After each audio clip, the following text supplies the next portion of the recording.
Russia has a new strategy in its 8-month war against Ukraine, a plan to freeze the population to death this winter.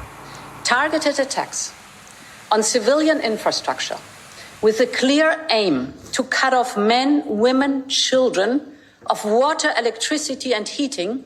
With the winter coming, these are acts of pure terror. Small explosive drones supplied from Iran are wreaking havoc on Ukrainians' ability to heat their homes by targeting power, heat, and gas facilities.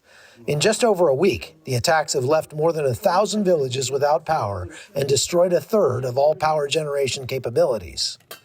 Protesters outside the Iranian embassy are demanding Iran stop selling deadly Shahed 136 drones to Russia, although Iran officially condemns Russia's aggression here. The State Department says there's ample proof it's sold hundreds of these drones to Russia. We have been warning since July that Iran was planning to sell UAVs to Russia. Russia deepening an alliance with Iran is something the whole world, especially those in the region and across the world, frankly, should be seen as a profound threat and something that any country should pay very close attention to. And anyone doing business with Iran that could have any link to UAVs or ballistic missile developments or the flow of arms from Iran to Russia should be very careful. The U.S. will not hesitate to use sanctions or take actions against perpetrators. The Pentagon is pledging to help Ukraine counter these attacks. Why we think they're targeting those areas, I think obviously trying to inflict pain on the civilian society as well as try to have an impact on Ukrainian forces.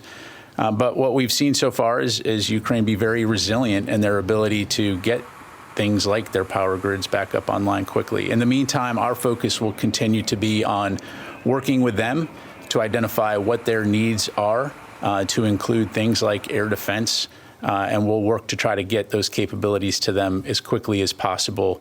Here in Kyiv, authorities are dimming the street lights and asking us to limit our electrical consumption in the morning and the evening, and warning that there may be rolling blackouts even coming. But we're doing much better here than they are out in some of the villages that are without power already. Those people have been reduced to essentially just camping in what's left of their homes. Our windows were damaged. Now we are only eating here, but sleeping in the next apartment because their windows are not damaged, so it's warmer. Still, these residents are convinced they'd rather live without modern conveniences than give up their country.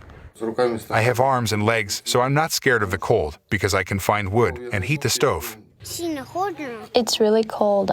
I'm sleeping in my clothes in my apartment. From Ukraine, I'm Chuck Holton for CBN News.